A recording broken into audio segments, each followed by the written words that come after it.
Nightmare Real, and you're watching Mission Boxing Today on YouTube.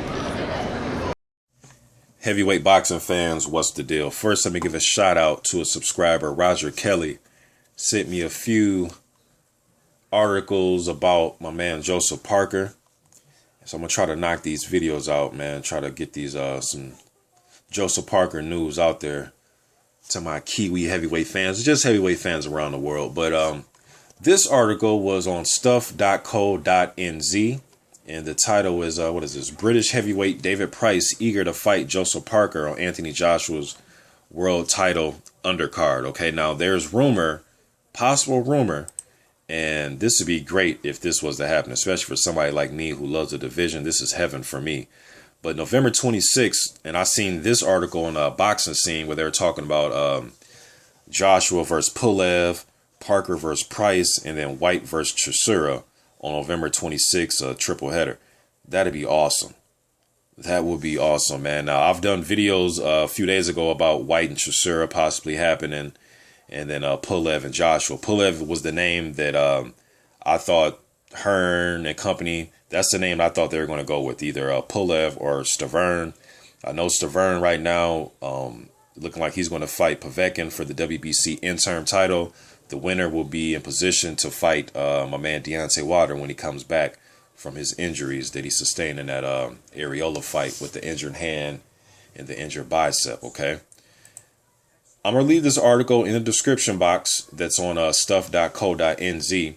And like always on my channel, you can click it and read it and come to your own surmise. I'm just going to read some quotes really quick here from David Price, his trainer, David COLDWELL. He goes on to say, I think it's been whispered already about a possible fight with Parker, and we've been up for that from day one. It's not like Price, he doesn't want to fight anybody.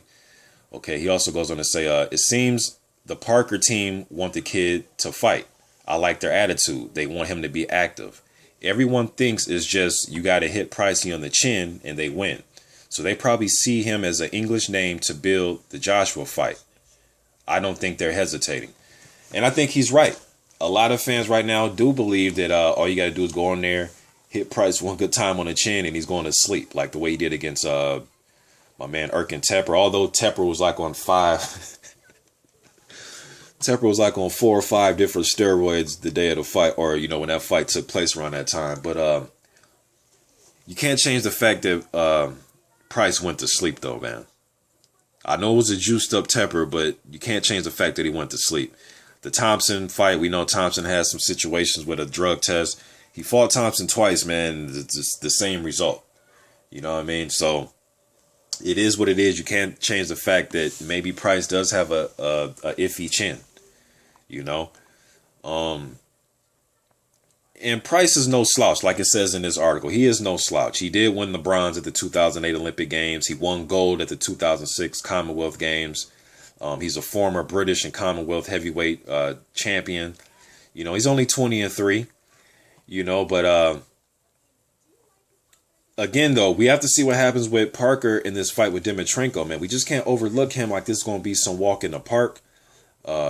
And if this fight were to take place, Parker and Price were to take place November 26th, I mean, that'd be a quick turnaround for Joseph Parker, man, because he's fighting Dimitrenko October 1st.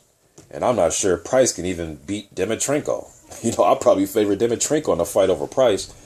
But I guess we'll have to see what happens October 1st, man. It's kind of early to just assume that Parker's going to easily get through Dimitrenko. Hopefully he doesn't, you know, suffer any type of injuries or any type of cuts or setbacks in that fight.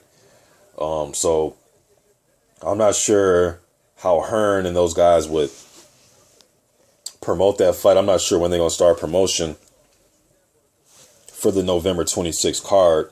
Obviously, they would have to get those other fights that I mentioned signed for that card first. But I guess we have to see what happens with and this kind of goes without saying, so, but see what happens with Dimitrenko and Parker. I favor Parker, but I don't think it's a gimme. I really don't, man. I really don't. But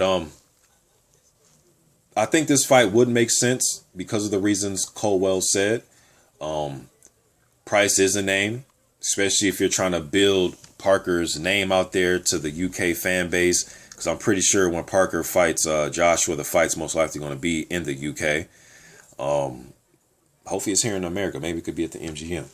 Probably not though, but I'm assuming that fight's going to be in the UK, and he can have some type of fan base, or at least get his face out there, and the UK fans can see him in action on the undercard against Price. And I think that'd be a good look for Parker. You know, so I'm kind of wishing that Parker takes care of Dimitrenko. Even if it goes a full 12 rounds, I hope, you know, he doesn't suffer any injuries, because if they want to put him in there, a quick turnaround like that, November 26th, I'm all for it. It's not like I'm here saying, no, don't put him in there. You know what I mean? No, I like to see it. You know what I'm saying? So what do you guys think about this fight, Parker and Price, on November 26th? Again, I know Parker has to fight Dimitrenko, but what do you guys think about the idea of this? Me being a huge heavyweight fan, a triple header like that, I love it, man. So I'm just getting this out there, man. I'm out.